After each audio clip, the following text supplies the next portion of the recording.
Well, a Friday morning is upon us yet again. Good morning. Welcome to your perfect day start to the morning brief. I'm Kaido Kikilu. And I'm Jeffrey Uzama. It's the weekend edition of the program. So, hey, we're going to review the week and maybe project into a new week. I'm Jeffrey Uzama. How many times did I say my name? I heard once. You know, the brain just plays a trick on you. Yeah, you think you've done it already, but maybe you've not.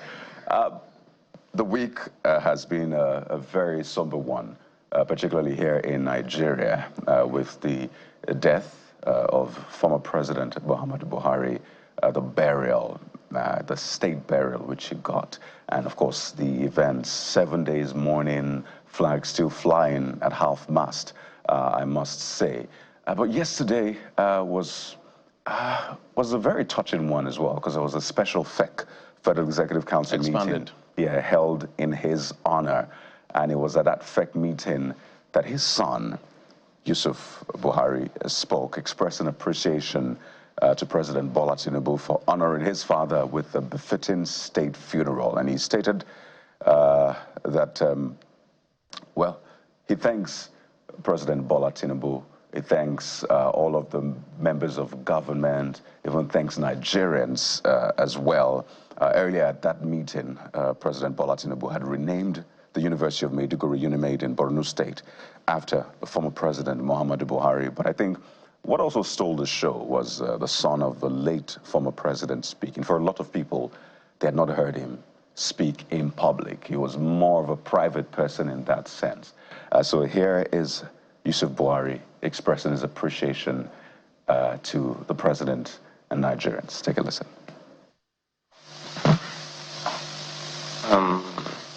Good evening, everyone. I would like to acknowledge the protocols already established. On behalf of the entire members of the late Muhammadu Buhari's family, I wish to sincerely extend our deepest gratitude to Mr. President, His Excellency Bola Ahmed Tinubu, the First Lady, Senator Oluremi Tinubu, the Vice President, His Excellency Kashim Shettima, and his wife, Hajia Nana Kashim, for your outstanding foreign support received by the family from the time he took ill until he peacefully passed on, which was Sunday, 13th of July, 2025. It has showed that he was regarded far more than a politician, but regarded as a friend and a father. To all members of the Federal Executive Council, for the care and befitting state burial accorded to our late father, we appreciate you all.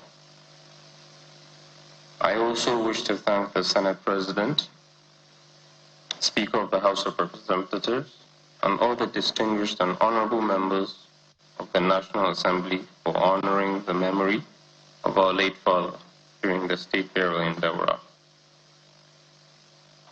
I will also not forget to mention and convey our appreciation for the support from the Attorney General of the Federation and members of the Judiciary, Honorable Minister of Foreign Affairs, the Nigerian High Commission in London, the Governor of Katsina State, Borno State as well, and all his colleagues for identifying and standing firmly with us during this difficult period. Let me especially and specifically acknowledge the Chief of Defense Staff, the service chiefs, heads of security and law enforcement agencies, as well as all members of the armed forces of Nigeria, our late father's first and primary constituency, for the esprit de corps, solidarity, and the befitting military burial given to our late father. Finally,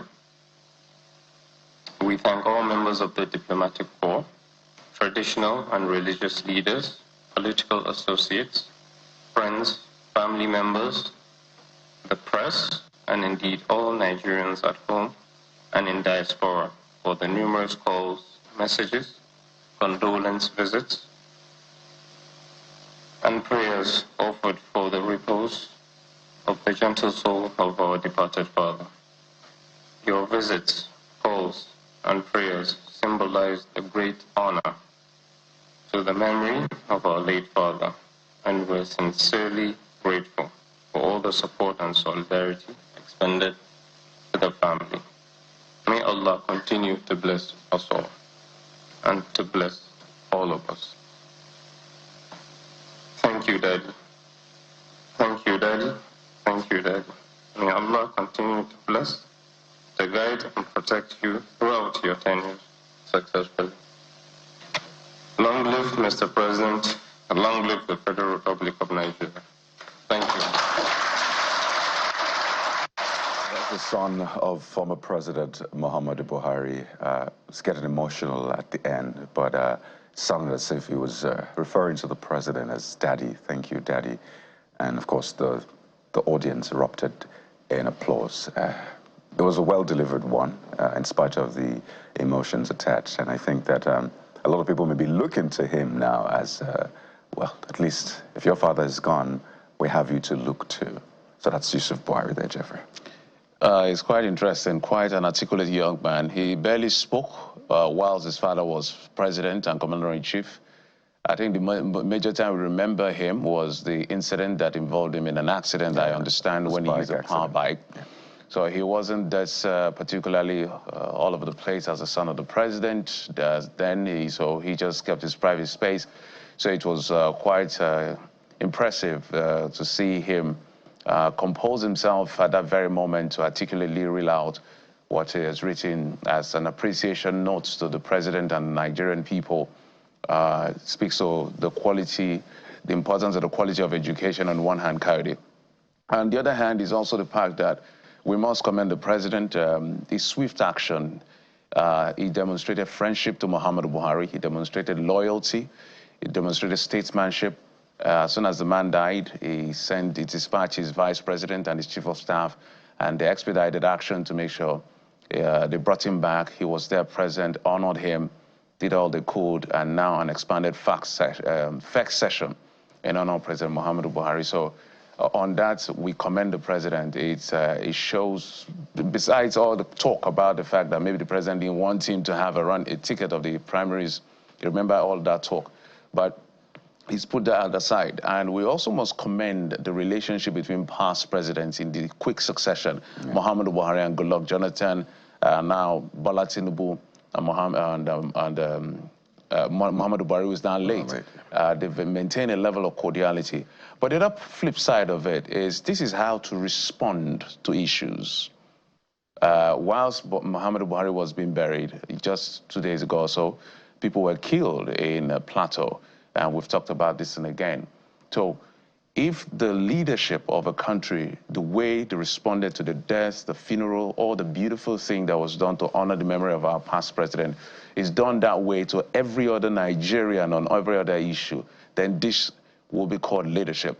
So that it doesn't look like one life is more important than the other, with the greatest sense of respect to the life and time of Muhammadu Buhari. But if you can see in the last, let's say 4 or 5 days or so, see the action of the federal government to dispatch his body, give him the state funeral, be there for the family. So you can understand why the young man was overwhelmed, because just imagine, no, he wasn't left alone. That family was not left alone. But there are so many Nigerian families that leadership has abandoned. So whatever was done, let's use this as a template to address the challenges of Nigeria, and Nigeria will bless its leadership card. Indeed. A lot of people were expecting a punchy statement regarding the Plateau killings and all. Some say because of the bearer, but as you said, every life should matter. And you see how it plays out in other climes. One life matters, whether you are high and mighty or you are average, low class, whatever you want to, whatever strata you want to place them. Every life matters, and those are templates that we always talk about. And I think it's important to begin to show that every life is valuable. And Jeffrey, you know, speaking of that, something playing out in the United States has gotten a lot of people talking. and that's with President Donald Trump. The White House has revealed that U.S. President Donald Trump has been diagnosed with a long-term but benign vein condition following speculation about his heavily bruised hand and his swollen legs. The White House press secretary Carolyn Leavitt told reporters that the 79-year-old president was found to have chronic venous insufficiency after he noted mild swelling in his lower legs. You can see, if I press, the press zoomed in to that image. Well, Leavitt said that the widely noted discoloration on Trump's right hand also resulted from frequent handshaking, which you can see there, and the use of aspirin in a standard cardiovascular prevention regime, she says. But let's take a listen to more of what the press secretary said. The media have been speculating about bruising on the president's hand and also swelling in the president's legs. So in the effort of transparency, the president wanted me to share a note from his physician with all of you today. In recent weeks, President Trump noted mild swelling in his lower legs. In keeping with routine medical care and out of an abundance of caution, this concern was thoroughly evaluated by the White House medical unit. The president underwent a comprehensive examination, including diagnostic vascular studies. Bilateral lower extremity venous Doppler ultrasounds were performed and revealed chronic venous insufficiency, a benign and common condition, particularly in individuals over the age of 70. Importantly, there was no evidence of deep vein thrombosis or arterial disease. Laboratory testing included a complete blood count, comprehensive metabolic panel, coagulation profile, D-dimer, B-type natriuretic peptide, and cardiac biomarkers. All results were within normal limits. An echocardiogram was also performed and confirmed normal cardiac structure and function. No signs of heart failure, renal impairment, or systemic illness were identified. Additionally, recent photos of the president have shown minor bruising on the back of his hand. This is consistent with minor soft tissue irritation from frequent handshaking and the use of aspirin, which is taken as part of a standard cardiovascular prevention regimen. This is a well-known and benign side effect of aspirin therapy. And the president remains in excellent health, which I know. Yeah, got it. When I saw this, I was on TikTok, my usual social media, where I go to just laugh off and just take it easy with things. And I saw this, and I was just thinking about my country. This is the president of the United States, the biggest economy in the world, perhaps the most powerful man in the world. Giving account of his health status. He's almost 80 years old, I think 78 or so. And they say he has venous insufficiency, some things that the doctors have explained to be that the blood is supposed to go to his heart or so, not pumping because of age. It's age-related, but it's benign, it's not malignant. So just an explainer to that effect. It's not a culture here. What was read by the chief press secretary of the White House was the note from the physician for full disclosure. Here in Nigeria, it feels like knowing the health status of our president is a crime. And I used to wonder why. Why should that be at the end of the day? Why shouldn't we know the health status of the #1 citizen of our country, so that if we need to pray for him, if we need to take care of him, if we need to tell him to slow down, if he needs to step aside, whatever it is. But here it feels like as soon as that is revealed, perhaps the opposition or somebody, these are human beings. Our president, how old is he now, 73 or so? There are things that will be associated with Bola Tinubu's age as our president. But we don't know anything about his health status. And we may never know. I do not know whether we'll ever know. But this is just pressman saying, why is his leg swelling? What's happening to his hands? And he said, okay, for the purpose of full disclosure, I'm not going to leave you in the dark. The physician has given his position, and this is what the physician says. For every president of America, this is always a culture. While he was in office, Joe Biden, we also know about his health status. We can go back and go back and go back and see that this is part of a culture. They are human beings, first of all. So why don't we ever know? Well, we should learn from this. Indeed, Jeffrey, and that's more reason we're highlighting the story. Yes, it concerns the U.S. president, so that would always be story. Yes, he's 79, he's nearing 80, he's old, okay, and there are conditions associated with old age. Absolutely, it's understandable. And I think that shows we're human, right? I know that there's a lot of controversy around this. Even in the U.S., some are saying, well, it's a lie, there is more to this, it's not true, there needs to be fuller disclosure.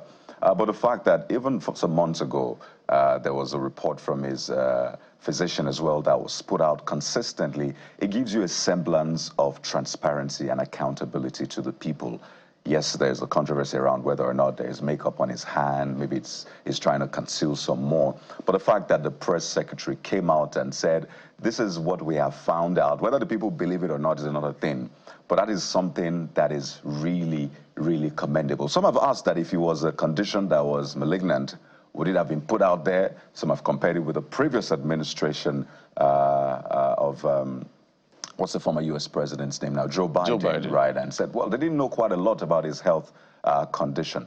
But the take home here is, once you are elected as a leader, any level, local government, state, federal, you are meant to be accountable to the people in every sense of it, from your assets. Oh, yes, because the people will zoom in and look at that picture. It was just a simple picture that was taken, but people zoomed in to Donald Trump's leg and said, wait a minute, President, your leg is swollen, and that's why they had to give a response. So it is what comes with leadership, and you have to show up every single time. Whether or not this will be enough to quell some of the theories going around is another thing, but the fact that they came out to speak to it is something all leaders should emulate. At least there's a sense of accountability. Because sovereignty belongs to the people in every democracy. There's a sense of accountability. And this also speaks to the fact that with a greater sense of respect, our very elderly should slow down in taking powerful positions. What is this obsession with people in their 70s trying to be president? And that is even worse in neighboring Cameroon. Paul Biya at 92 is seeking re-election. For God's sake, what is going on? Who did this to us? Museveni. I'm sure he's going to run.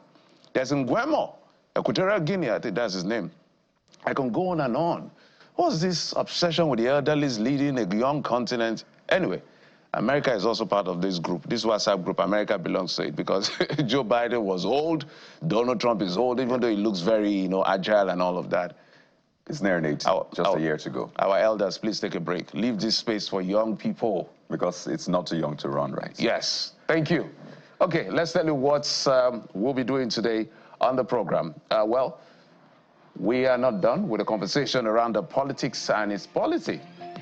The PDP internal crisis. Atiku Abubakar, we told you, I'm sure you've learned that already, resigned from the People's Democratic Party for the third time.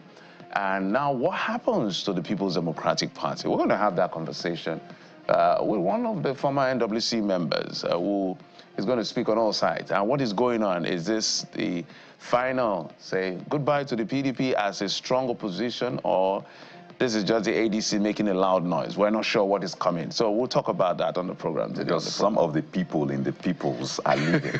So how much of people's Democratic Party do we have left? Very important conversation.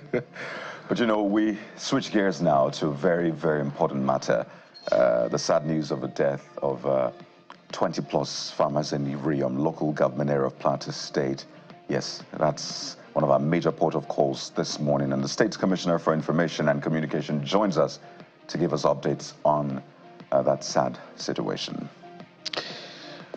Okay, this is an important conversation that we will have today on the program. Plateau, 27 persons were killed in what the governor of the state described as genocide. We'll come to that, and plus all other things we'll be talking about on the program today. But let's get to the dailies, find out exactly what the dailies are saying today. We're going to be joined in the program by one of our regular analysts, Ms. Akintobi Dayo, public affairs analyst, joining us virtually. Ms. Akintobi, thank you so much for coming on the program, all the way from the United Kingdom. Good to be here. Thank you. Okay, so let's get straight to what dailies are saying. I'm spoiled for choice. Perhaps I will start with the Guardian newspaper. Guardian. I think Guardian is the first place to start. Let's start with the Guardian. The man Buhari, life, legacy, controversies, 12 million votes left behind. That's the big story on the front page of the Guardian newspaper, page 4 and 5. So, Mr. Akintobi, this clearly speaks to the fact that most legacies may be enmeshed in controversy depending on who is looking from where. What do you make of it? Without a doubt, I mean, there's no leader ever in the history of humankind who got it all right or got it all wrong. So at the end of the day, history is what judges in terms of legacy. And I don't think you can avoid a section of the populace looking at any leader as leaving behind certain controversies. I think in the case of Muhammadu Buhari, there's a huge swath of Nigeria who respects him, thinks he did well for the country, thinks that his simplicity, his penchant for discipline, and his anti-corruption stance were all very good things. And that in terms of his performance, that he didn't do too badly, or at least he didn't do, he wasn't the worst we've ever seen in terms of leadership.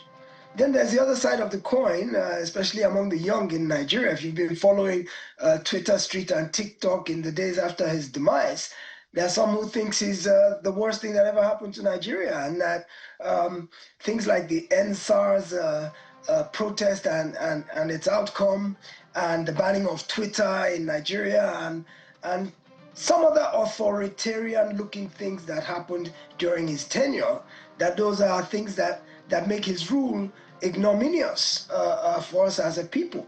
So it just depends on what side of the fence you're sitting on, but I think what is incontrovertible is the fact that he stood for anti-corruption, he was a disciplinarian, he liked law and order, he liked orderliness. And a lot of people admire the fact that after he left office, he lived a simple life. He didn't try to interfere in government or write letters to the media advising the current administration or criticizing. He just went away into the quiet good night. He went away quietly and left the new administration to make its own way, which I think is an admirable trait, is that he had come, he had done his bit, and he had gone, and he left it to those who came after him.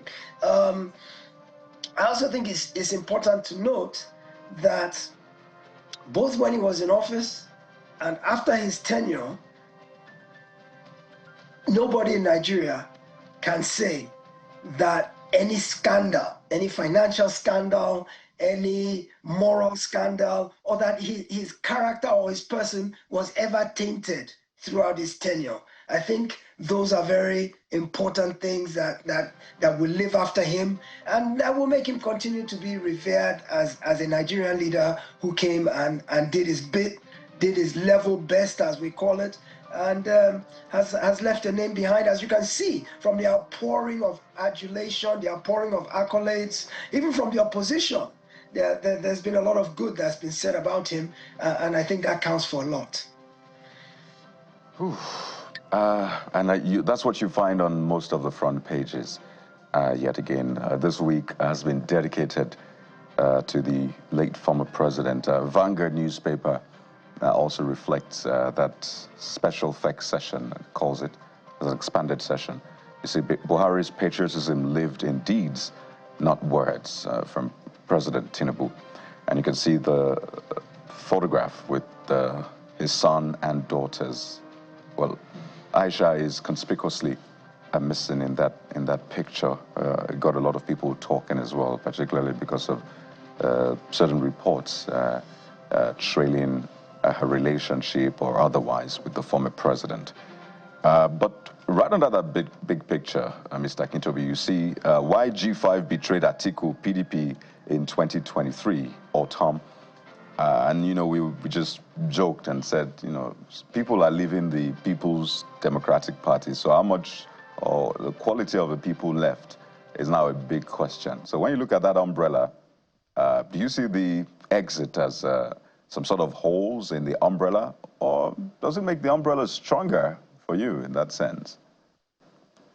The umbrella has been leaking, and the leak is becoming like an avalanche that's about to swallow up the entire umbrella. It's had holes for the last several years, and I think its problem became more acute when former Vice President Atiku threw his hat in the ring to run for the presidency in 2023. If you remember, the governors had all had a gentleman's agreement that they would only present a candidate from the South, in keeping with our unwritten agreement that power would rotate between the North and the South every 8 years. And so there's a school of thought that says that after the Buhari tenure of 8 years, no way in the world should any Northern candidate have been presented from either of the two major contending parties. They saw Atiku throwing his hat in the ring as a betrayal of that agreement and understanding. So many people, even within his party, that was the beginning of the problem with the G5. And of course, they were led by Nigerian Wike. And the primary beef that they had was the fact that Atiku should never have even run in the primary because even within the PDP, among the governors, the agreement was that a Southern candidate would be put forward. Of course, there's the idea that Wike himself was self-interested. It was enlightened self-interest because he had his eyes on the PDP ticket himself. So he had a personal beef with Atiku because Atiku's ambition, well, Atiku's throwing his hat in the ring is what truncated Wike's ambition at that point in time. I'm not even sure that ambition is permanently truncated, just put on hold for now. I believe he probably will still make a run in the future, but the jury is still out on that. So with regards to the PDP, there are still some stalwarts who are staying strong. You see Autumn's statement, people like Bukola Saraki, despite recent defections. David Mark, Dele Momodu yesterday, number of other people. It looks like the rats are abandoning a sinking ship. That's the way it looks. It looks like any and everybody. But there is still a core, a foundational core of the promoters of the PDP who are still there. There's Sheyi Makinde, who has said he's not going anywhere. There's Nyesom Wike himself, who is a formidable power within the PDP, despite the fact that he's fraternizing with the APC and working for an APC administration. He himself is an avowed PDP stalwart and has said he's not going anywhere. So I think despite the problems of the PDP, I think you underestimate them at your own peril, because they do still have pockets of Nigeria that are still strongly pro-PDP, that can't see themselves voting any other way no matter what. So, yes, PDP is down, but it's not out. It's bowed, but it's unbeaten at this point. And if they get their act together, especially if Wike can compartmentalize his attention and focus a bit on the structure of the PDP, they can restructure themselves in a way that will make them competitive again, in spite of the ADC. ADC is a beautiful bride now. Everybody wants to associate with ADC. And everybody, even people within the APC. I saw, most shockingly, the past president, chairman of the APC, John Odige Oyegun, who was a party chairman of APC, the party in power, went over to the ADC. So it goes to tell you that positioning and jockeying for 2027 is in full swing, and the APC is the one who is facing the onslaught now. The APC really needs to put its house in order and fortify its defenses. Otherwise, it's going to have a run for its money in 2027. For those of us who are onlookers and journalists, the more the merrier. The bigger the opposition, the better for us. We just need a vibe, whether it's APC, PDP, ADC, whatever name. And Mr. Akintabe, you hit the nail on the head when you talk about self-interest. On one hand, Atiku was blamed for his obsession to be president. On the other hand, there was accusation against Nyesom Wike that if there was supposed to be justice, don't just zone it to the south, micro-zone it to the southeast. And then the issue of him willing, not being open to be vice president to the same person, whether that is true or not. Because I heard there were 3 names that were sent, and the vice president, former vice president, chose Ifeanyi Okowa. So it's just about a play out of interests, and how they manage these interests is what makes them strong or weak. Let's go to this Nigeria. Soldiers reject 13 million naira bribe from terrorists, says GHQ. Dismisses claim of Turkish terrorist group in Nigeria. Troops apprehend transport union members for conveying arms to terrorists. I think this is as loud as it can get. On one hand, I'm looking at, commendable. Soldiers, great people. They've done a lot for this country. We must commend them, because sometimes we just bash them. But it takes a lot to sign up your life to die for a country. That should be honored. That should not be disregarded. That should be respected at all times. So we thank them for their service. On the other hand, you also see why Nigeria seems to be this destination for all sorts of terrorist organizations. Whether this is true or false, for the idea that there's even a conversation or a narrative is even very disturbing, Mr. Akintobi. Yes, indeed it is. And when you put this side by side with what happened in Plateau yesterday, it makes it all the more compelling that we have a problem. Why is Nigeria the most fertile ground, breeding ground for all sorts of terrorist organizations? We just heard of this new one that the Turkish ambassador to Nigeria in a speech yesterday mentioned this. He named the organization, I can't quite remember, FE something or the other, and he said that that is a terrorist organization that Turkey has identified and has grappled with in the past, who are now using Nigeria as a staging ground for terrorist activities. And you look at it and you wonder why. Well, of course, some members of that organization in Nigeria, some Nigerian members have debunked that assertion and said they're just a non-governmental agency who is into helping IDPs and charitable works, philanthropy, and things like that. But all terrorist organizations hide under the guise of one legitimate format or the other. What we do know is that insecurity is rife in Nigeria. A lot of it is committed by terrorist-like organizations. And what defines terrorism versus conventional warfare simply is the element of the unknown, the element of surprise, the element of deceit, the element of betrayal and treachery. And terrorism is the most difficult thing to fight, because how do you fight an unseen enemy?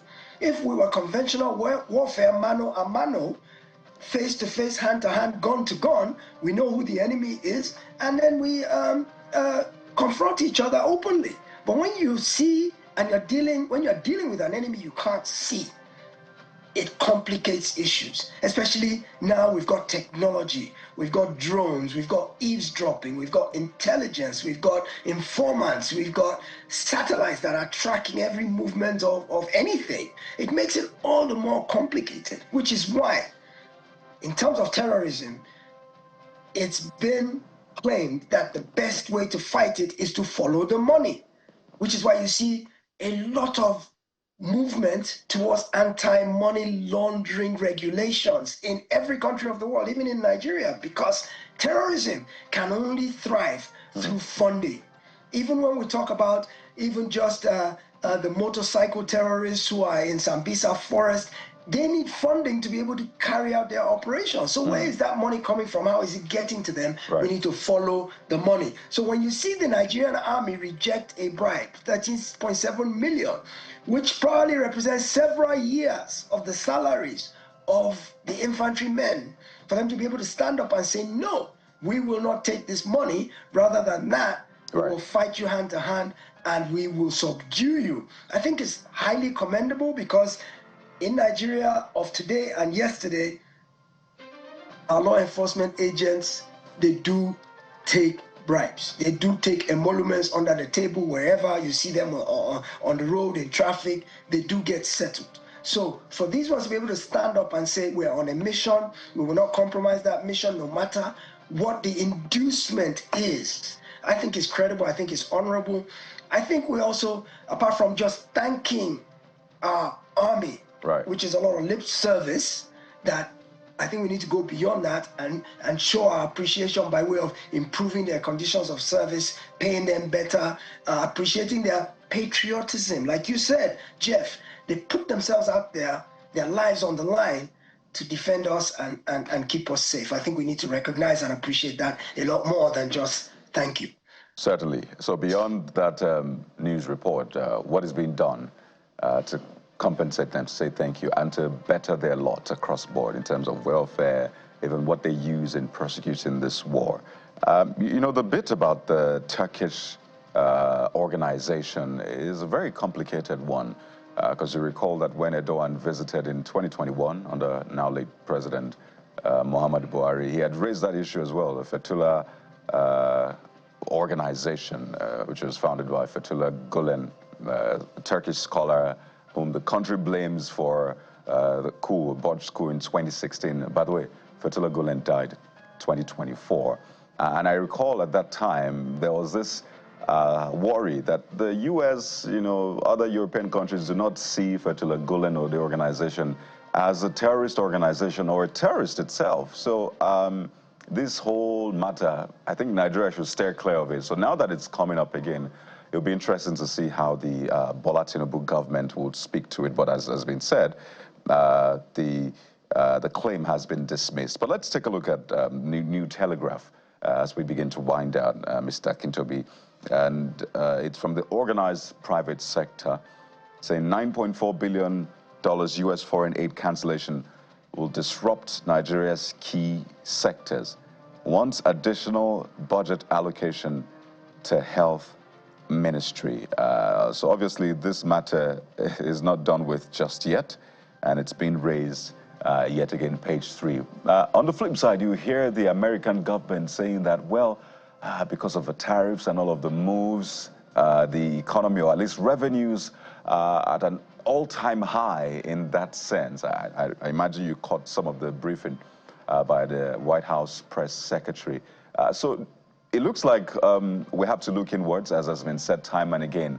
But how much do we have inwards, Mr. Kintobi? Where can we begin to cut from to ensure that when those aids, which are ending anyway, but finally end, we don't, we're not left in the cold in that sense?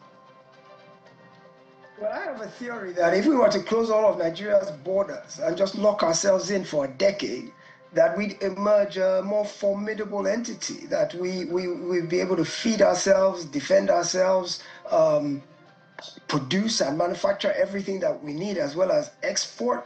I think dependence on aid, dependence too much on external aid and foreign aid makes you complacent. I think it makes you rest on your laurels and not begin to endeavor to achieve or to perform optimally. So perhaps this is a blessing in disguise that the cancellation of this foreign aid is coming at a time like this, because it will compel us to look inward. You say, what do we have inward that we can look to? We have any and everything, superlative. We have, first of all, human capacity. Our human capacity is second to none to any country in the rest of this world. I make bold to say that the kind of intellectual heft that exists within Nigerian minds is unparalleled anywhere in the world. So once we've got that human capacity, we follow it up with all the resources that are in our soil, all the natural mineral resources that the country has. Then we talk about things like the ability of our workers to apply themselves when we want to. We're hard-working people. We do back-breaking work. You see people on the road pulling carts full of yams and sweating, and you see their muscles rippling and all of that for a measly amount of money. And you imagine that if this person had the opportunity to convert this sort of effort into meaningful economic transformation, this country would go places. And there are thousands of people like that. So when you say look inward, The $9.4 billion worth of aid that we've lost is infinitesimal. It's an infinitesimal proportion of what we can generate on our own using our God-created abilities and talents. Mr. Dayokin, to be always great and a pleasure listening to your reviews and how you look at things from your perspective. We must thank you. Thank you so much for coming on the program. We appreciate it. Always a pleasure. All right, we'll take a quick break now, and when we come back, we'll get to that conversation around the politics of the PDP and what is playing out in that party. We'll be joined by a former NWC member of the party in just a moment. Stay with us. How much of the people in the People's Democratic Party are still standing? How formidable are they? What is left of the umbrella? Is it still able to weather this storm? Yes, we're joined by Mr. Kola Ologbondiyan, former National Publicity Secretary of the main opposition party, the People's Democratic Party. Mr. Ologbondiyan, good morning. It's good to have you on the program. Good morning, Coyote. Mr. Ologbondiyan, I'd like to just start by asking, have you tendered your letter of resignation? No, I haven't. I haven't tendered my letter of resignation. So you're still a member of the PDP? I haven't because I have not gone to Kogi State and, to be precise, Kababunu local government to ask the opinion of the people on what modus operandi are we going to adopt. Are we joining those who want to incubate the People's Democratic Party and use it to work for APC and President Asiwaju Bola Ahmed Tinubu? Are we moving with those who are moving, or are we remaining neutral? So these are the issues that I need to raise. So I must find time to go to Kababunu local government to talk to people whom I have worked with politically and ask what direction we are going to take. So right now, you're still a member of the People's Democratic Party and you're working actively for the growth and success of the People's Democratic Party? That's the proper assessment, Cowdy. So that's a yes? I said yes, it's a proper assessment. Oh, fantastic. So what then are you doing right now to ensure that this umbrella is not carried away in this storm in that sense? What are you actively doing? Because you're a member of the party, you can't be can't be conducting anti-party activities, Mr. Ologbondiyan. So what are you doing? Are you meeting with Governor Makinde, Mr. Yusuf Buhari, the chairman of the party, to say, let us ensure that we at least rescue this party? Yeah, well, it's unfortunate. I think the situation has transcended that level. And that's totally very saddening, but that's a fortunate reality. Very, very unfortunate. All right, Mr. Ologbondiyan, let's stay with the People's Democratic Party, and then we can now pick it, because we've seen you at the ADC formal inauguration, when, what do you call it now, when the interim leadership took over. We're going to come to that in a moment. But in terms of prediction, because Seyi Makinde, for instance, the governor of Oyo State, he's still strong with the PDP. We have the governor of Enugu State, perhaps still there. We don't know whether he's going to move. The governor of Osun State, Mishore, the other day, the former secretary of the APC was talking about the fact that I was begging to join the APC. I don't know how true that is. So we can go round and round. There are even speculations about the governor of Taraba State. What do you see as the future of the People's Democratic Party? Chief Body George, I think, was on our show, sister show the other day, talking about the party that he loves so much. But what do you see as a future? Because it looks like the direction is shifting in terms of the polity. What do you see as the future of the PDP from where you sit? Geoffrey, I will be honest as always. And I've tried to do an analysis of the situation in the party, and I just mentioned it. And I said, look, the party is in division into 3 subsectors. There are those who say they are doing strategic alliance. And what strategic alliance translates into is that, oh, let us keep the party and let's allow Tinubu to go.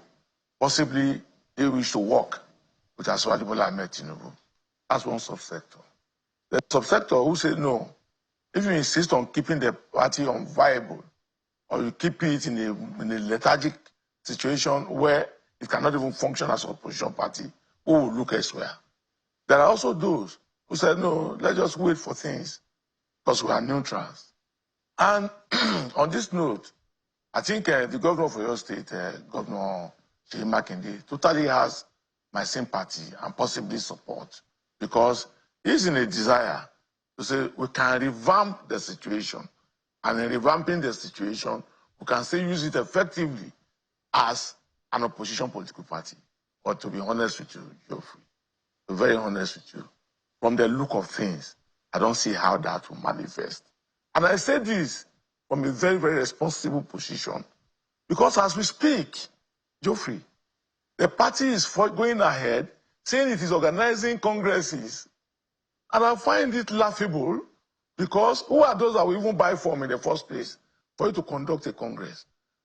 What the party needs at this moment, at this very critical moment of its life, is to go into a convention, replace the leadership, or recalibrate it in a situation wherever it can, and allow a new life to run the party.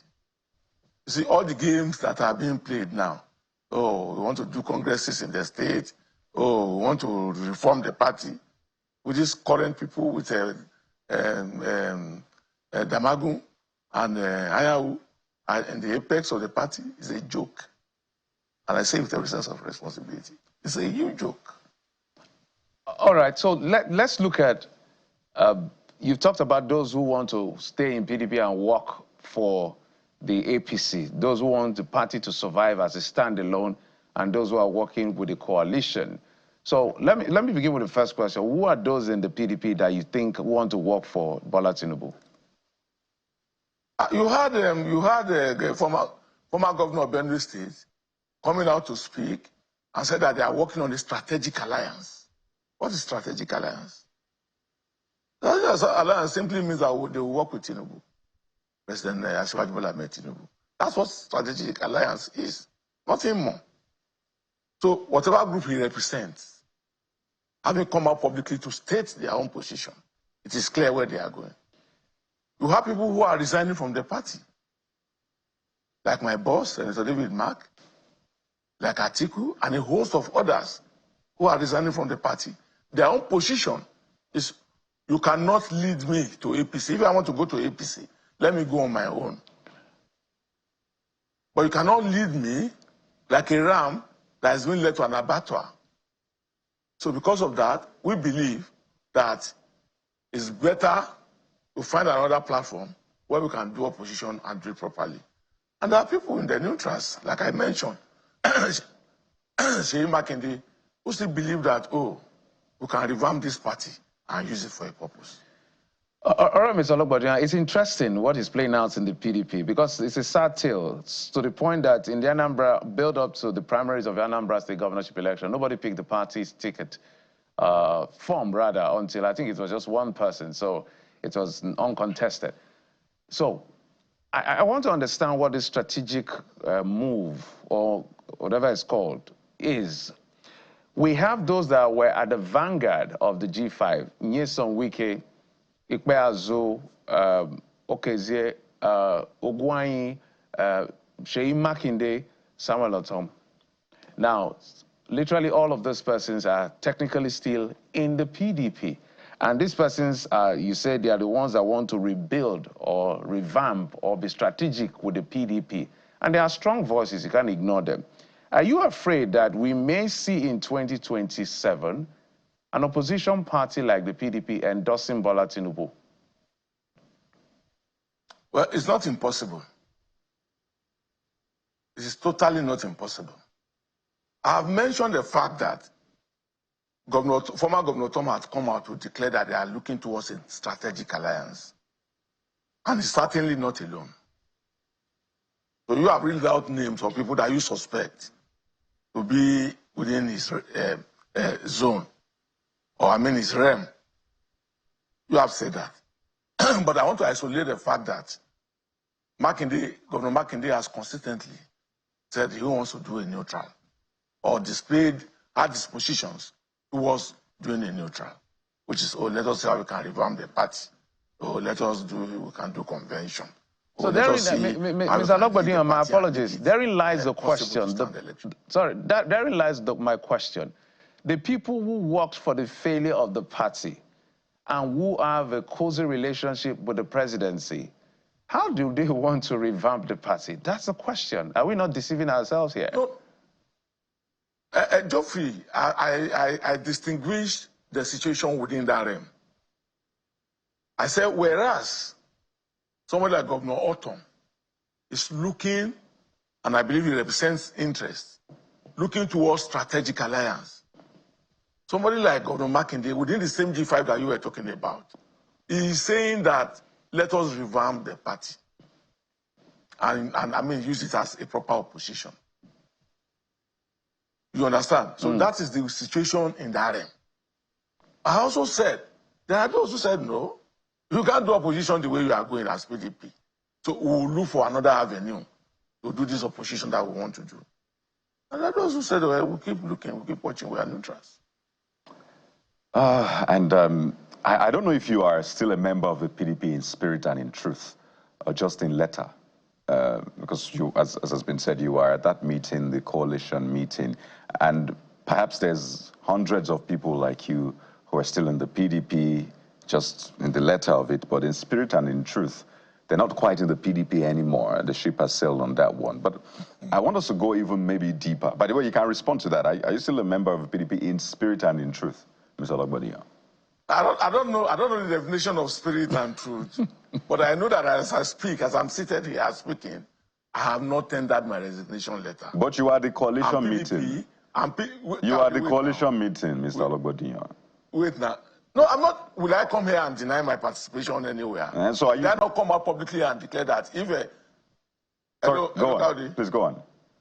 Yeah, did I not come out publicly on public space and declare that if the FCT minister can be in PDP and be relating in APC, it doesn't stop me from being in PDP and relating the coalition? Did I not say that publicly?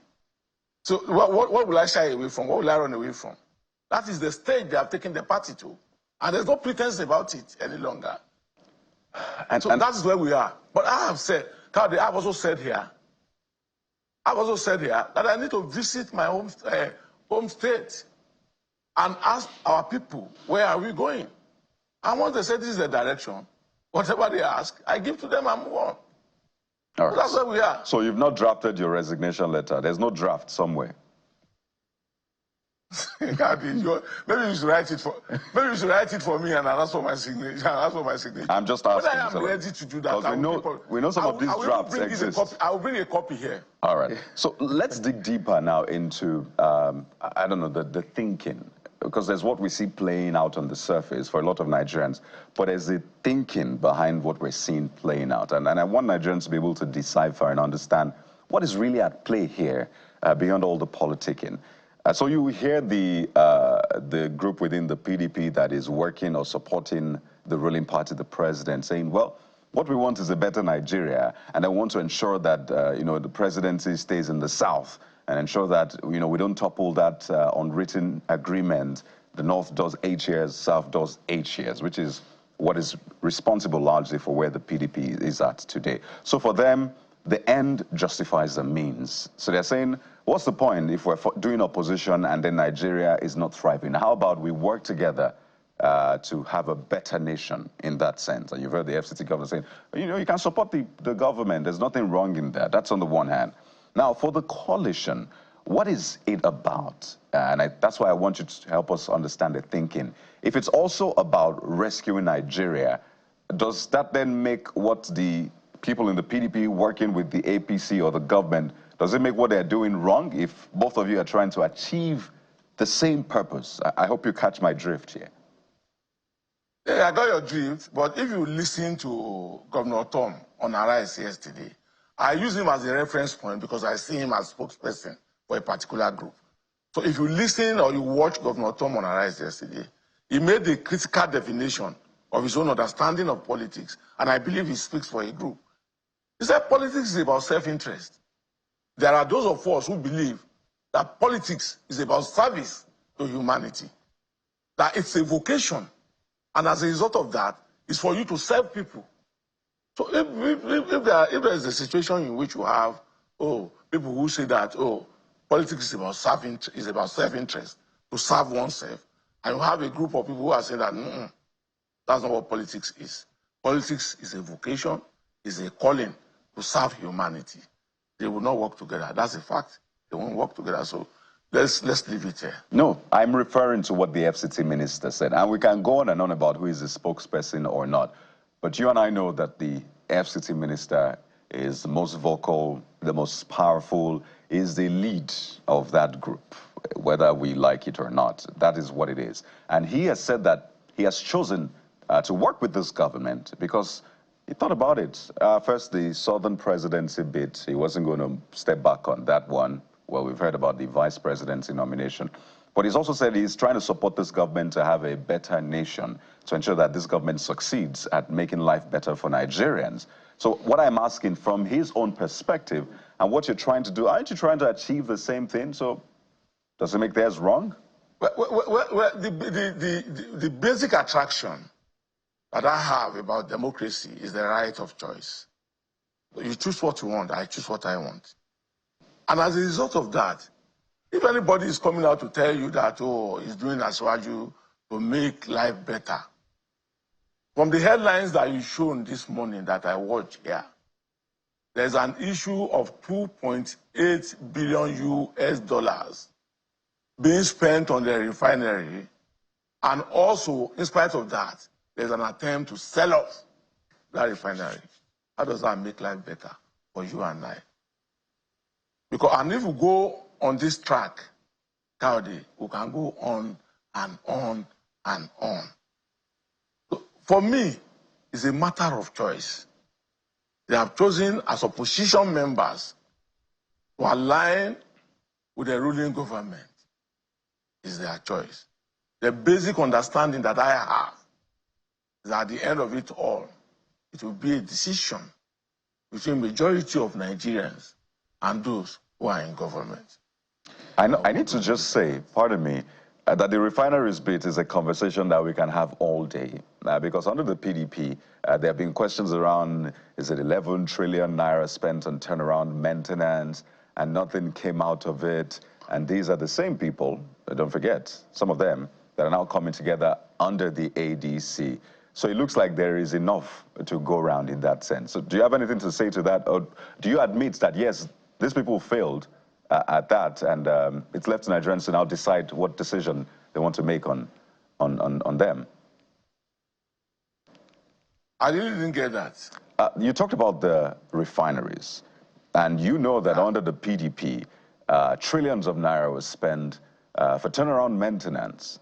So I'm asking that, are you admitting indeed that these same people coming together, some of them were responsible for that failure under the PDP government? Because there's enough to go around.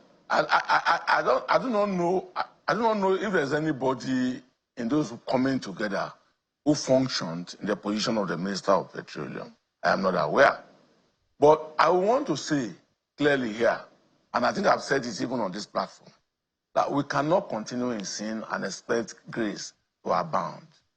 So because PDP made an error, made a mistake, then APC that promised change will now come and repeat the same mistake. I think we are taking the ordinary Nigerians out there for granted. So let's take another issue. All right, Mr. Olobode, let's talk about the ADC. One of the challenges, and we're going to unpack it in phases. Let's talk about the integrity profile and the quality of the leadership of the ADC. Some people have said this, like we are running in circles because it looks like they're the same set of people after all, but beyond the same set of people argument or narrative, the issue around their quality of service when they were in office, they pointed to persons like Peter Obi, Nasser El-Rufai, people like the vice president, the list is on, even your boss, David Mark. One of the flags that was used against him is to the effect that he was the one that said maybe mobile phone is not for the poor. You know, those are the narrative out there. How does the ADC intend to unpack? The reason I'm asking this is because you've clearly said, look, you can be in the PDP and work anywhere, just like others are doing, because that looks like armed force politics is more like what is happening right now in Nigeria, especially with the opposition. So how does the ADC intend to walk themselves out of this first? Because people have to believe in you to support you. Well, call it any name, Geoffrey. What I have seen is that rather than confront their issues, much as I don't speak for ADC, and I will not speak for ADC on this platform as we are seated here, much as I will not do that, I think the issues, the conversation which has been raised by ADC should be of interest to those who are in government and not attack on personalities. We've done that over and over and over. Where has it taken the nation to? It hasn't taken us anywhere. So what are the conversations that are being raised? What are the dispositions of the ADC in respect of life, in respect of humanity, in respect of governance? I think this should be the direction of thought. I think as agenda setters in the media, I think that is the conversation that we should look at. The issue of personality is neither here nor there. Because whichever angle you go to, whichever way you look at it, whether in the PDP, whether in the ADC, whether in the APC, whatever you want to take, you can get and get in abundance. But I believe that if we do not want to fail this democracy, if we do not want to continue to fail Nigerians, then we should look at the issues in the conversation, not personalities. I've listened to a lot of people. Some people even said that, oh no, they cannot get anywhere, they cannot do this, they cannot do that. When you sit down in your own house or in your farm, and you think that you have the biggest farm, you might not have the advantage of looking at what the other person is doing. And because of that, you are going to judge them on account of what you have in your room or what you have in your farm. All right. So that's where I want to react. All right, Mr. Lokodia. Let me make it clear. Okay. Let me make it clear. I do not speak for ADC. Yes, I understand. I understand perfectly. The person who speaks for ADC. Yes. The person who speaks for ADC is Malam Bolaji Abdullahi. So if you want any question, ADC.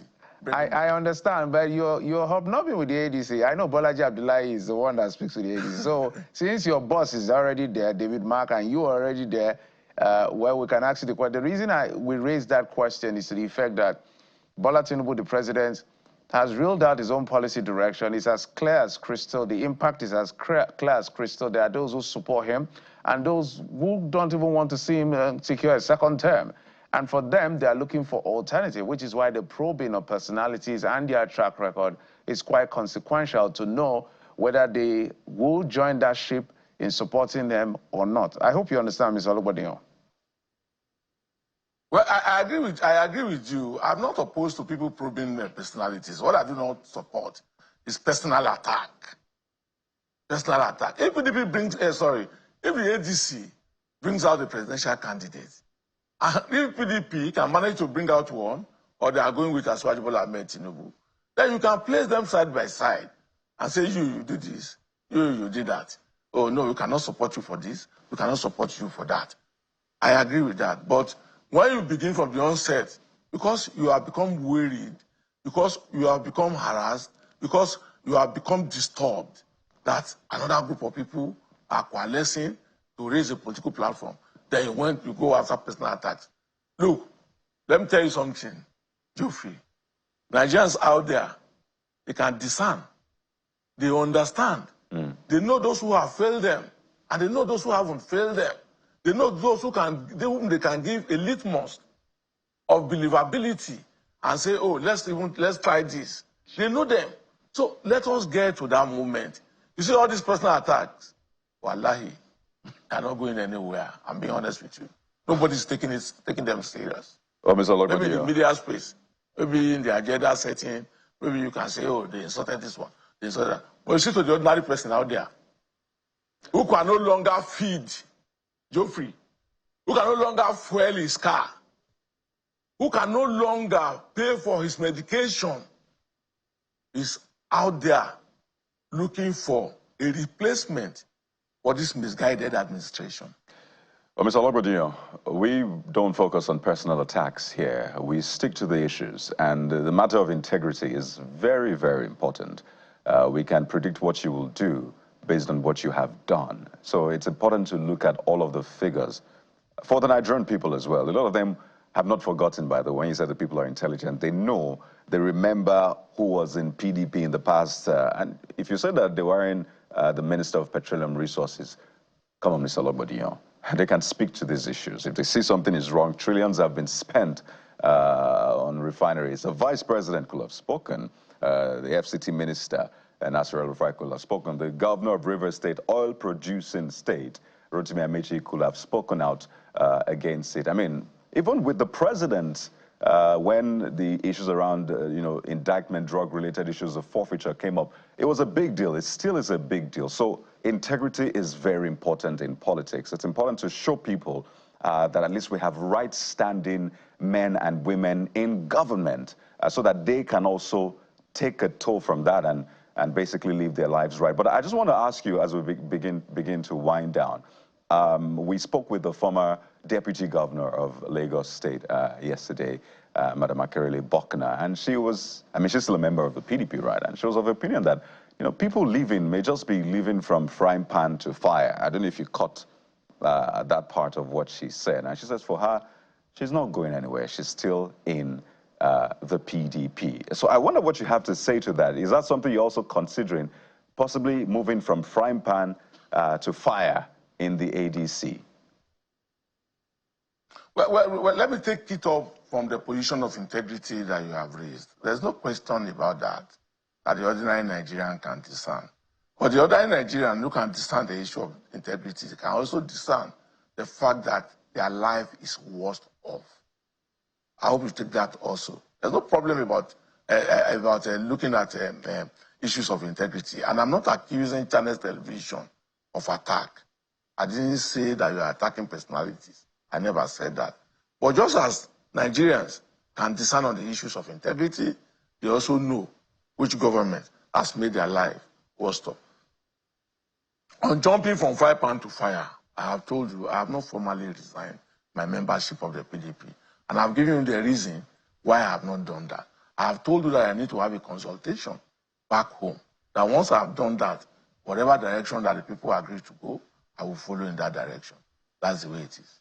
Well, it's not for you, actually. It's for the generality of people moving. But it's a very, very tricky situation, we must say. But ultimately, we hope that the desire for the people who are coming together, either the coalition or some strategic arrangement, is the everyday Nigerian. So we're able to at least do better for them as a government, because we do not deserve to be here as a nation. But Mr. Logbodiyan, you've spoken quite well, so we look forward to the outcome of your meeting with your people. So either his resignation or his staying.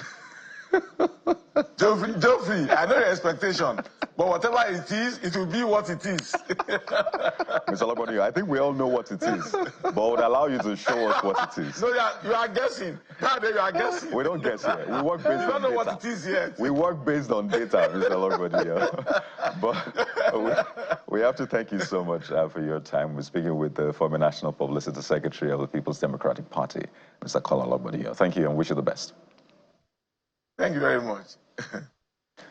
We'll take a quick break now, and when we return, we'll turn our attention to that very important matter of Plateau security. Over 20 people killed in Riyadh. What has been the response? What has been done to ensure this does not happen again in terms of justice for the people, ensuring that those responsible are caught, prosecuted? We're speaking with the Commissioner for Information in a moment. Please stay with us. Welcome back. The big question on my mind, I guess on the minds of every discerning Nigerian who is a lover of our country, will be, when you look at a state like Plateau, will there ever be an end to the carnage on the Plateau? Because I can remember vividly, Christmas Eve in 2023, maybe over 100 people were killed.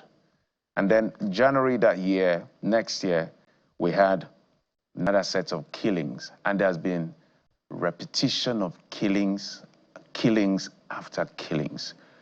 And just while the former president was being laid to rest after he passed in a London hospital, over 20 persons were killed in Riyom local government area. The governor visited and did ask some questions, but he did promise and said Riyom won't fall. Well, this is not the first time we're hearing government officials making promises, but we're afraid maybe it will happen again. Will there ever be an end to the killings on the Plateau before we can even talk about Benue? That's why we're being joined in the program by Joyce Radnap. She's the Commissioner for Information and Communication in Plateau State. Madam, welcome to the program, and our condolences to your state for this very sad and unfortunate incident that we've seen happen time and again. Thank you very much. Good morning to you in the studio. So let's begin with some basic dashboard entries, and that has to be with an update as to the number of persons that have been confirmed killed by this heartless, whoever they are, because they go by all kinds of names. So we're hearing over 20, we're hearing 27. What exactly is the total number of people that have been confirmed killed? I don't want to use the word dead, killed by these gunmen. Thank you very much. I'll begin by, again, sharing in the pain of all those who have been killed in this unfortunate incident again. It's unprovoked, not necessary, and this is what we're battling with in the state at every point in time. As a people in the state, we again will share in this pain as a people, and then our sympathy to the immediate family of those who lost their loved ones. Our prayer is with those that are still in the hospital at the moment, undergoing treatments because of the different degrees of injuries they sustained, and of course some were even burnt and all of that. So we share this pain together. On the number of people killed in Riyom is 27 total, including women, children, elderly, young people, all were murdered. Now, because can you hear me, madam?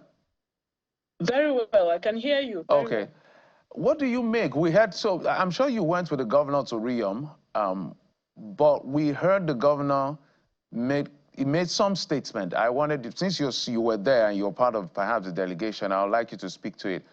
Do you think the governor is suspecting the security, some of the members of the security forces or security agencies of foul play? Because he did ask them, you met the assailant, they say yes. You engaged them, they said yes. No one was wounded, no one was arrested.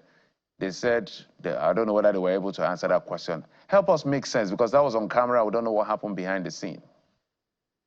Okay, thank you very much. I was at that scene, and at even the other scene in Bokos and in Bassa in recent times, I was in those scenes. Of course, this was the conversation, and it's not the suspicion of the governor, but it's the report that we received from the people in the community. And this report that we received, if the security operatives, their heads were all there, and that question he asked was to the sector commander at that moment to make to deduce what is really the problem with that situation. And I must say that at that scene, the checkpoint is very close, barely 200 meters from where this incident happened. And that was why he was prompted to ask these questions. And of course, the response we got is that none was arrested and none was captured or whatever it is that would have been the case. None of those killers were even affected by all that has happened. And the people, again, were killed. And then the worst of it is that besides killing them, their farmlands too, they go into, after doing all the destruction, they go into the farms and then start destroying the crops that are growing in the farms. So this is why it is quite challenging, and for us as a people to be able to come to terms with what is really going on. And like the governor had said, yes, we have gallant army, we have gallant soldiers in the country. We also have them within Plateau State that are also making their effort to ensure that there is peace on the plateau. But of course, we still have the bad eggs amongst them. Because even within that community, the attacks came from 3 different sides. On one side, we're able to contain them and ensure that nothing happened. And then, of course, the other side that is the closest to the place where the people were hiding in the church, they were the ones that were worst hit. And that is why we got that number of casualties that we've recorded so far. So there were people killed in the church as well where they were hiding. Is that correct? Yes. In fact, the pastor of that church, at a point, he said he will not sit here and wait for them to kill him as well. So he left and his wife followed him. And right in his own house, 6 people were killed. And he was one of those that were interviewed at that scene. I'm sure your crew have the full details of that interview, because we made sure that we got both sides to hear what actually happened. The youth leader in that community also reported the situation where he was hiding and all of that. And he was seeing all that was going on in that area. And of course, the pastor who is there, the traditional ruler in that community, all these people gave the report of what happened in that community. So it's nothing hidden. What happened there is nothing hidden. But we do not want to stereotype and say that the entire army compromised in this issue, in this case. However, we just feel that there's room to do more investigation. And the governor specifically requested that at least they should have some form of arrest. If you are that close and you engage them closely like that, you should be able to say, okay, you engage them and this is where they followed. If you track them or whatever it is, the measure that you have put to be able to get the arrest done. But so far, no arrest has been done. Oof, and that is shocking. Yes, the governor commended the ones who responded, who have sacrificed as well to protect the people. But it is just shocking. It is surprising to hear that 5 days after now, there's been no arrests. Or how many days after? How many days? Forgive me. About 4 days after now. It's 3. 3 days, rather. This is the 4th day. 4th day, yes. There's been no arrest. There's been, of course, clearly, if no arrest has been made, there will be no prosecution. The governor said that this is a genocide. That's how he described it, a genocide. He said that Riam will not fall. And in the narrative, in the conversation, it's always, they came and all of that. Why has it been hard to put a name to the people responsible, to put an identity to the people responsible, to say, well, these are the things we're suspecting. In fact, based on our intelligence, we know for sure that all of the evidence points to these people from this place, and this is their aim. Why has it been hard? Thank you. I think it's hard because most times these people are faceless. Nobody owns up to say, oh, this is who we are and this is why we're doing this. And in events like you're not able to track them or to arrest them. If arrest is done, you can say, okay, A or B is arrested, and you can be able to interrogate further and know this is the aim of these people. It's not that we do not, of course, one common thing that the community have been able to say is that those people that arrested them were speaking Fulani at the time, even as they are, I'm sorry, I said arrest, that been attacking. Yeah. When they come for the attacks, they also communicate. So you can also hear them. But however, we do not want to generalize because we still have the Fulanis living in our communities too. It's such a difficult thing to deal with when you are you're a leader for everybody, you're a governor, and you are taking care of everyone. But this is the constant report we get from the communities that are affected to the people that are attacking those communities. To say that... Right. Sorry, yeah, you can land on that point, but in addition to that, I saw the placards that the community people had saying they've lost confidence in the staff commander. And then there was another one I saw. They said, release our youths now. What exactly is at play there? Are there youths from that community that have been arrested? For what reason? And have they been released now?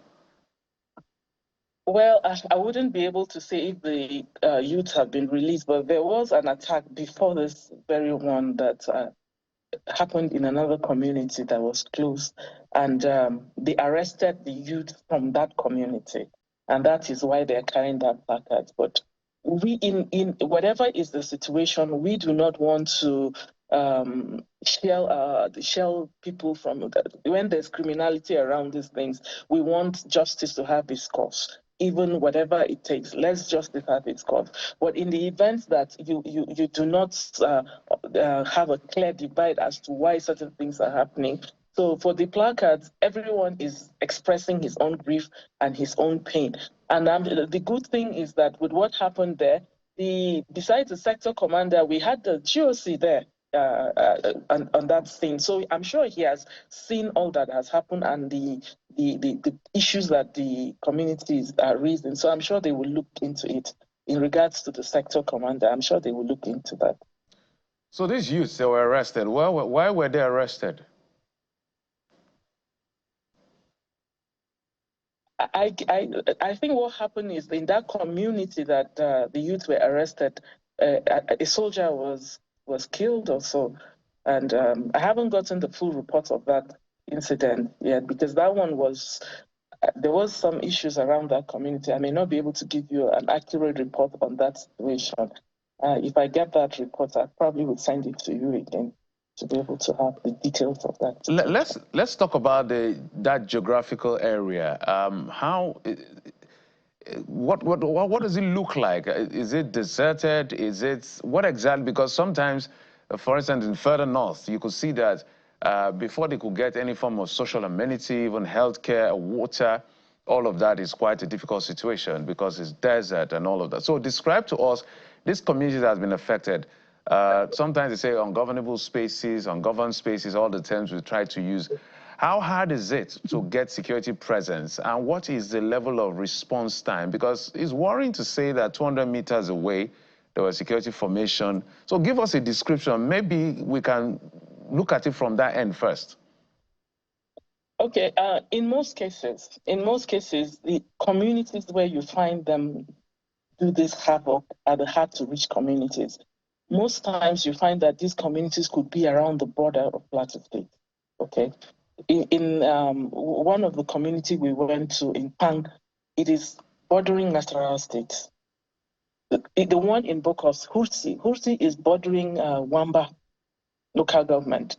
Now, they come in from those areas, and because of the terrain, and then, of course, the access around those areas, they do the havoc in those areas. And before the people in those areas, they call for help, they would have done much havoc, and then, again, disappear into thin air, wherever I can describe as where they disappear into. But the challenge about this very last attack and what is making it worrisome is that the proximity, this is on the access road, Riom to Hawaii-Tibo. It's on the road. It's not a very hidden community that we say that, okay, it's very far, and that's why the people were not able to get access to help. And so there's a bit of complexity around these attacks, but in most cases, the areas where they attack are those areas that are a bit far to be able to reach on time. So speak to us. Even in the course of our going around with the governor, in fact, we were there for about 9 hours to be able to access all the communities that have been attacked so far in Riom local government. I know that Governor Mutfwang has spoken time and again about state police having some sort of control, better control. I mean, you're not just called the chief security officer for nothing on paper. There should be some bite to that. So speak to us about what the state needs. What kind of, what I call it help now, but what more must be done on the part of the state? Because we've heard time and again sometimes the president even saying, well, you go and sort out these issues. It is your responsibility to ensure there is peace. I've heard that come from the president's messaging time and again. But what must be done if we will end this thing decisively? Because it's a menace that is very annoying, it's almost diabolical. It doesn't make sense. So what more must be done? Okay, thank you. For us in Plateau State, it's been our #1 position. Even when the recent Senate committee were here on the Plateau, that was our Plateau position, that our best option is state policing. And this is why the governor on his own part, in his own will to be able to tackle these challenges, because most times when this thing happens, the next question is what is the state doing about it? And what efforts have the state government put in place to ensure that this does not happen again? for us in Plateau State, this Operation Rainbow is our own state policing outfit. And the governor has made effort towards ensuring that he rejigs the activities of the Operation Rainbow. However, we are limited. Again, you know that for this state policing to function efficiently, we must have the backing of the federal, to probably have it as a constitutional thing that they can get the backing of the federal government. Now, nobody understands your terrain like you do. The people of Plateau State, they understand our terrain better. And so they can function better. And in any case, for us, Operation Rainbow is even complementing the activities of the traditional security operatives. And that is why we feel that the support for Operation Rainbow will go a longer way in tackling this issue. Just recently, the National Civil Defense, Security and Civil Defense Corps, they also trained about 150 agro rangers, okay, to be able to, again, be security for us in our farm areas in Plateau. But it's a society, a place like Plateau, where it's an agrarian place, and of the 325 wards that we have in Plateau, there is no single ward, none, that is not a farming community in Plateau. If you have them, they may be those that are just within the city metropolis. And even in the city metropolis, you'll find that they still have those that are doing their own small scale of farming. But Plateau is basically a farming place.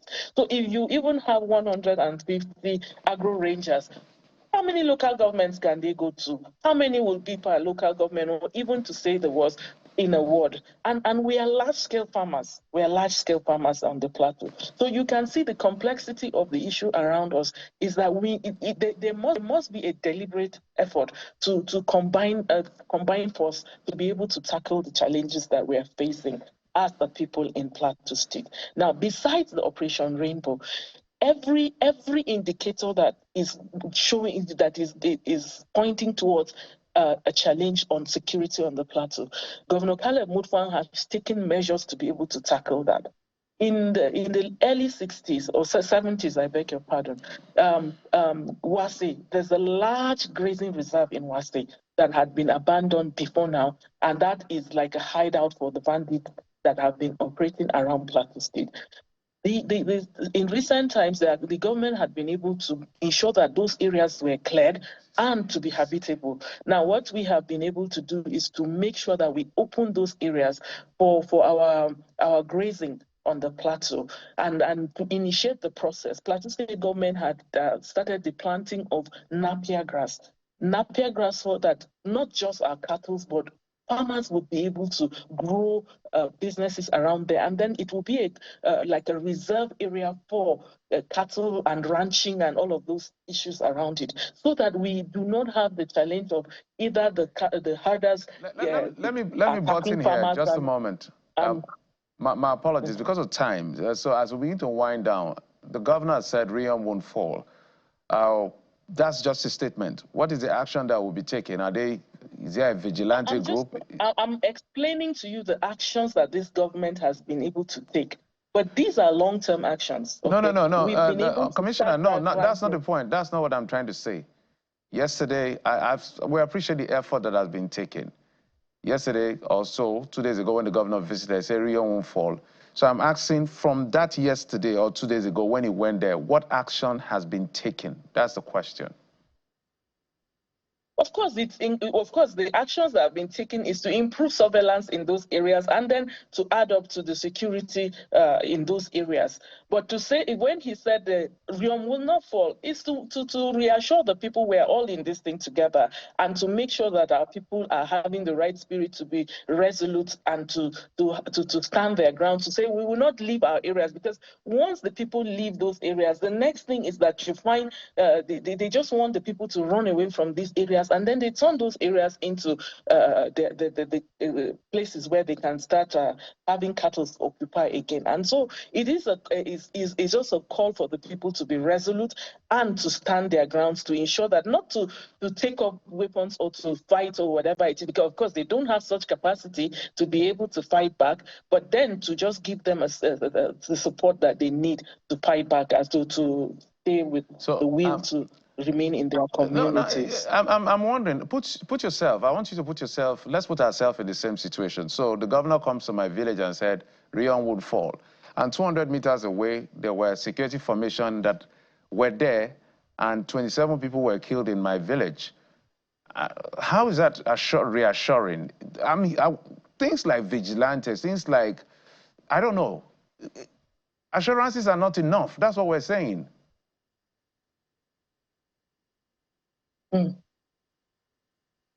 Thank you. I understand that I am first a Plateau woman before a commissioner. So if I'm putting myself, I'm speaking from what I know that is the position that our people must take. If the governor says that Plateau will not fall, the governor is assuring the people we are in this together. So there's increased surveillance on that area. Okay, these are the actions that we've put in place. And of course, the hard-to-reach community, we've been deliberate about it to open up routes.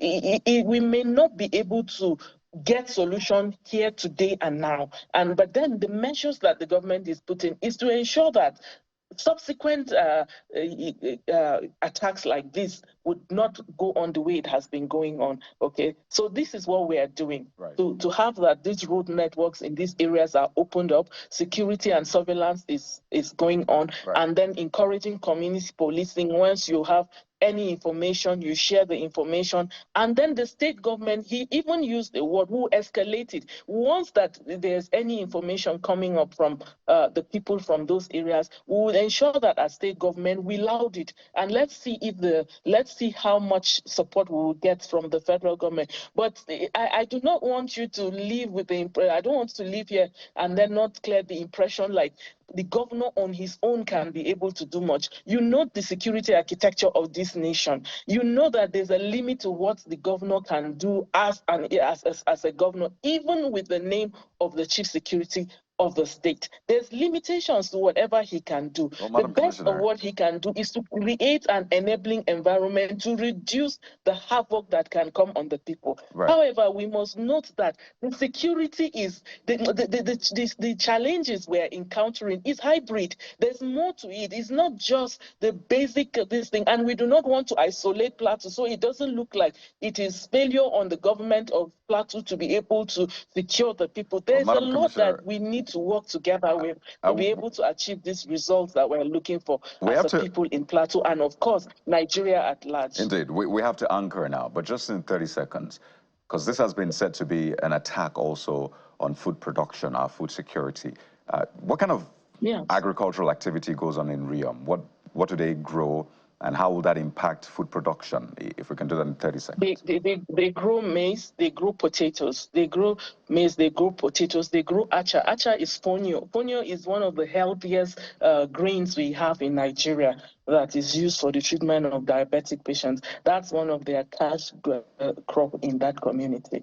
They grow these crops. And of course, you know the potato, how we feed the nation with our potato in Nigeria. So these are the crops that they grow. And of course, like I said, they're attacking those farms again to bring food insecurity. But these people are still on their farms.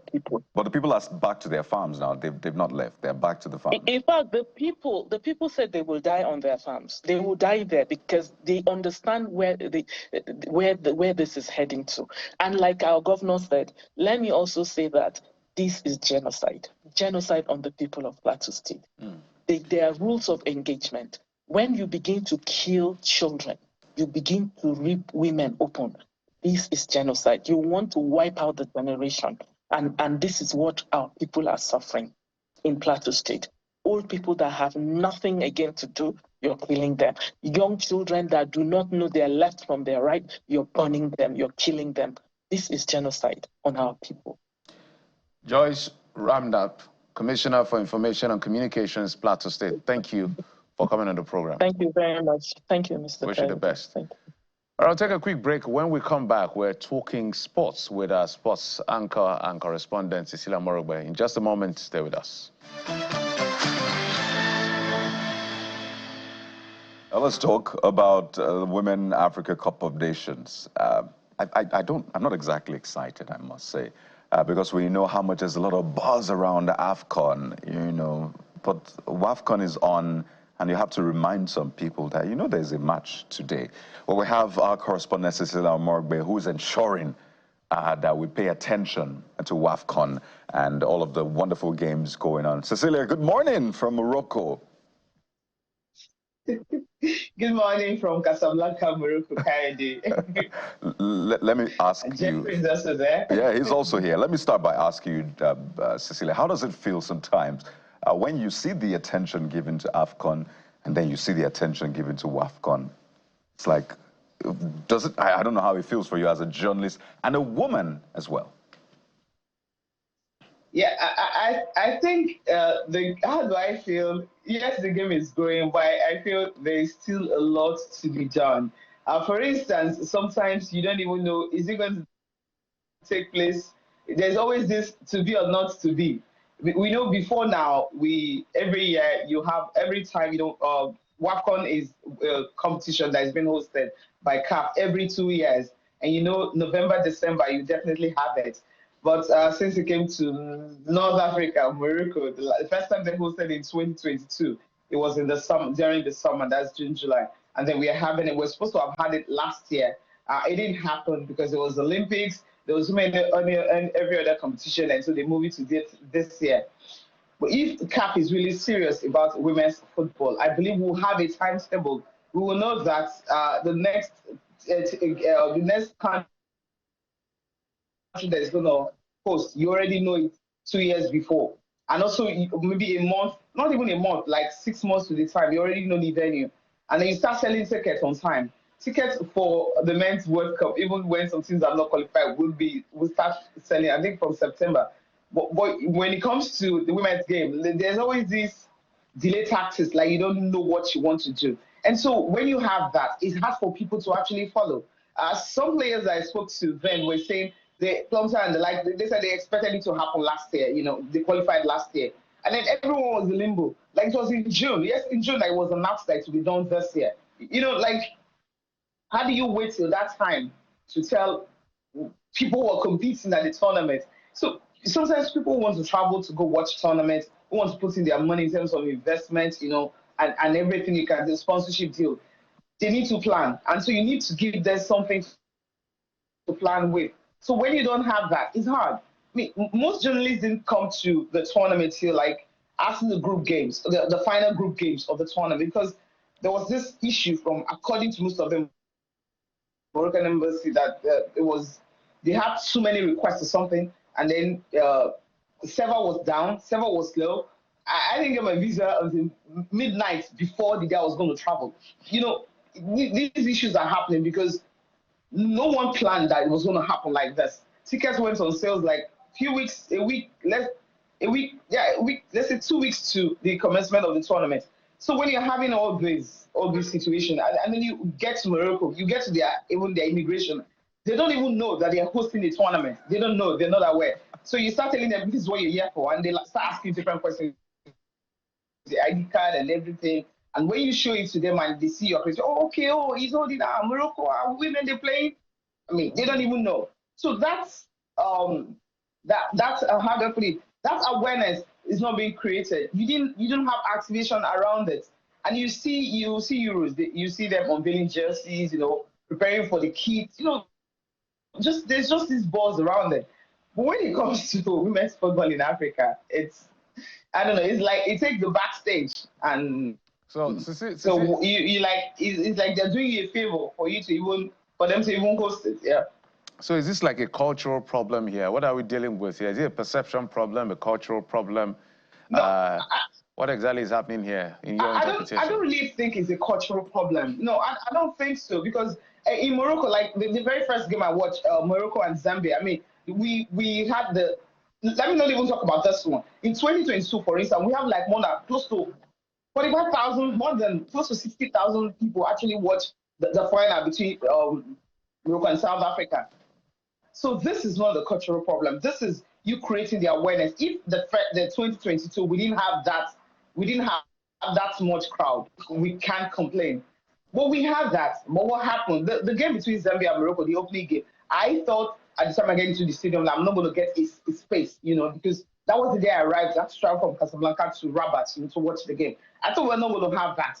I mean, the buzz from the fans, you could see the few ones that knew that there was something going on. You could see the buzz, the kids. They brought, I mean, you see parents bringing their children. The game was 9 p.m. at night. They came with their kids to the stadium as late as that. You know, and because they're preparing for the World Cup in 2030, so most of the bigger stadiums that usually they used the last time are being renovated. So they're preparing for that. So the women's football is just like an aside for them. Well, let's just quickly take this out of the way since we're supposed to have hosted it last year. And then in August, right? August or September, they should be hosting the under-17 Women's World Cup. That's also there. And then you have the men's the championship, Africa Men's Nations Cup in December, January. That's also there. And then 2030, there's the World Cup. So it's like the women's game coming in between. Just like, let's take this out of the way and focus on the other ones that we will be, be focusing. I think that's where the situation is here. Maybe it's too much of them, but no matter how it is, I feel that you should have a timetable for women's game. Yes, we are happy that next year is qualifying. The tournament for next year is for qualifying for the World Cup. So they don't have a choice. You can't move that. If you move it, simply means you're going to pick the winners from this year, the final four from this year, to go to the World Cup. I don't think that's going to happen. But next year, we already know that it's happening, and it's going to be June, July. So since we know that, I think maybe we'll see better organization, better awareness, better activation, and of course, better publicity for the women's game next year. Cecilia, just before we get your prediction for tonight's match and what you expect, you had a conversation with our star, Sister Shola and Aisha Falade. So let's also take a listen to what they had to say, and then we'll come back for your prediction ahead of today's match. For the fans coming to the stadium, like with every tournament, it takes a while for the tournament to warm up to the people. When it starts getting to the knockout stages, to the very stiff competitions, that's when you see people really coming out to see. So we hope that by the time that the competition progresses, the tournament progresses, and the host team is doing well, we are going to see fans turn out. We know that women's football, it takes a while for you to pull the crowd. All the big names are here. They want to see, and thank God we've seen some pretty good goals, as early as the tournament is. The goals have come in early. They've been beautiful. They've been fantastic. You've seen the quality of play. That in itself will draw the crowd to the stadium in no time. To be honest, it's not the best feeling, but again, we have to respect the host country, and we just gotta say, like, a lot of things has to be better, and that's one of it. Like maybe like the publicity of the tournament or something. This is not the one that leads to the World Cup. So maybe that's why the turnout is like that. I don't know, to be honest. I can't really tell, but I just think they can be better.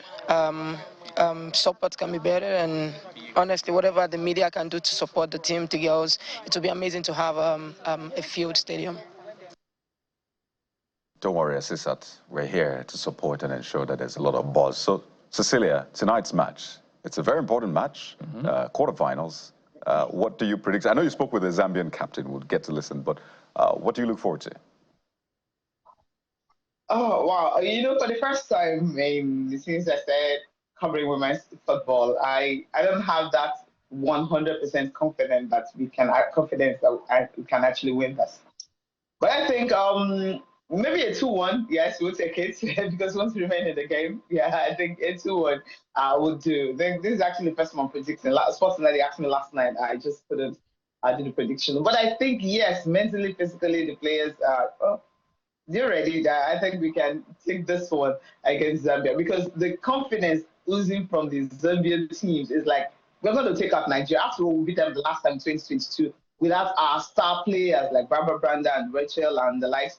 But now we have them, we will beat them. But I don't think that's going to happen, really. I think the girls are really, because you understand what's at stake. The Mission X journey is still on, and the journey will end when they bring the trophy home to Nigeria.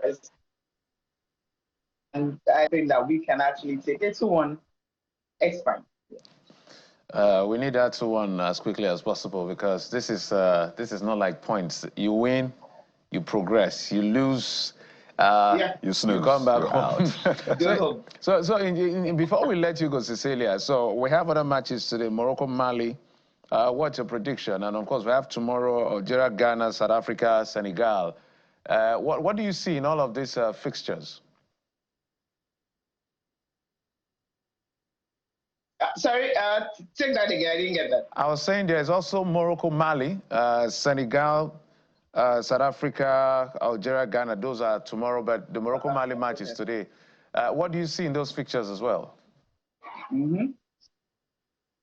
Yeah, I think I think the other ones you can easily just say this is what's going to happen. Senegal, South Africa, you want to pick South Africa. I think South Africa will get that one better. I think Morocco also will progress into the semi-final, really. Then you have the Algeria game. That's going to be a tough one to call. But I think South Africa and Morocco, from what we've watched, from what we've seen, we know that they already have the tickets in the semi-final. And if we beat Zambia, I was waiting in the wings for us in semi-final in South Africa. Okay. Cecilia, it's a very important match. Thankfully, you're there to ensure that we get all of the coverage. So we wish you and the girls the very best on behalf of Nigerians. We're speaking with our correspondent, Cecilia Omorogbe, sports anchor, who is live for us covering WFCON in Morocco. Thank you, Cecilia. Thank you. All right, so before we go, let's walk you through some of the other big stories making rounds online. And I think naturally, the renaming of the University of Maiduguri to Muhammadu Buhari University is one of the biggest talking points, particularly from that expanded FEC meeting yesterday, as President Tinubu announced that in honor of his late predecessor. And there have been reactions to that renaming. But you see, a lot of people will have different things to say, especially that has become a thing with the life of the former president. You see, Joseph Msaki, as the first reaction, will take on this one.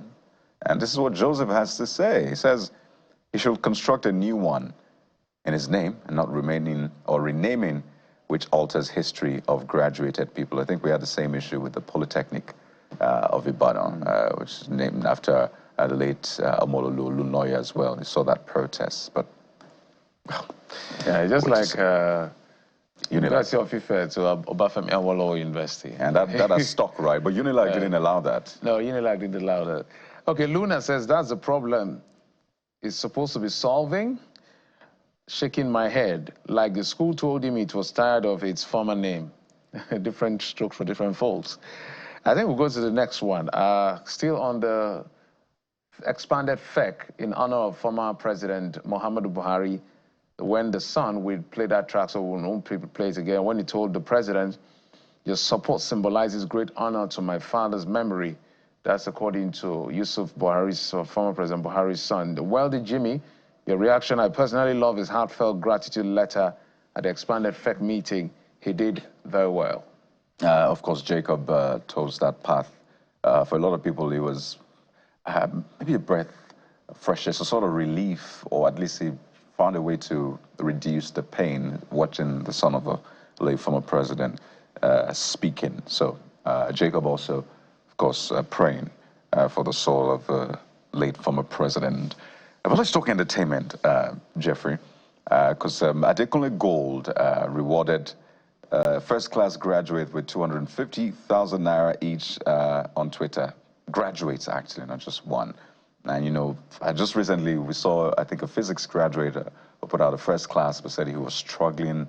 And a lot of people raised that conversation around people who do well in academics, not exactly doing well in real life. It's almost like the way the system is structured. There should be some sort of reward, right? So Adekunle Gold is coming through with that reward, 250,000 naira each. And you see Ada saying, I'm happy for them. They deserve it, having gone through that process and system. This user says, I'll give him ₦1 million each self. Okay, we'll hold you to your word. Commendable. Yeah. Shitu Kubochat says, today is another day to remind students that good grades, no be scam. Okay, so if you're in class, make sure You pay attention to what is being done in class. You know, for the person to graduate in first class, the first impression it gives an employer is that you are able to focus. Indeed. Yes, and that's I think the first impression. Not that you can solve a problem first, but you can focus and you're diligent. And you can be disciplined. Yes. Consistently waking up every day to show up in class and that's learn. That's the impression, yes. Oh, yes. It gives an employer. I think we should make this an everyday affair, because there are other reality shows that reward people, not necessarily for school, but for showing up and giving a show, right? So let's ensure we reward people who do well in school as well. Finally, the Trump diagnosis, which we brought to you earlier, the vein issue after leg swelling and hand bruising. The White House press secretary had spoken about that. Still a lot of conspiracy theories going around about President Trump's health. Don't forget, this man is almost 80. But guess what, Jeffrey? Nigerians have been speaking about it, they've been responding to it. And it's always quite interesting when you hear Nigerians speak about things happening in other countries. Alaku Uche Blessing says, wish him a quick recovery. But she didn't end. She went on to say, if it was Nigeria, they will have hidden it from the citizens. We mentioned this a long time ago. It looks like, I don't know what is going on with us. Next Gen Flame says it is well with Trump, or we still need him to help us in Nigeria. Come on. Okay. Come on. Interesting. This mentality has to really Interesting. stop. But I know it's for crews and all of that, so yeah. We'll just leave it at that. Well, it's a global community, it's a global world, so it's a small village. They say it's a global village now. So we need each other. Trump needs us, we need Trump. We all need each other one way or the other. But that's it on the program for today and for the week. It's been an exciting one. Well, not an exciting in some sense, some very somber because of the deaths we recorded, the former president and the people killed in Plateau. But there are other fireworks in the polity as well that we brought to you. But I wish you a very beautiful weekend. Thank you for your time and your company. I'm Jeffrey Uzongo. Bye-bye. Don't worry, we're not taking it against you. I said exciting week. We understand. I'm Kayodoki Kilu. Sunrise Daily is next. Stay with us right here on Channels Television.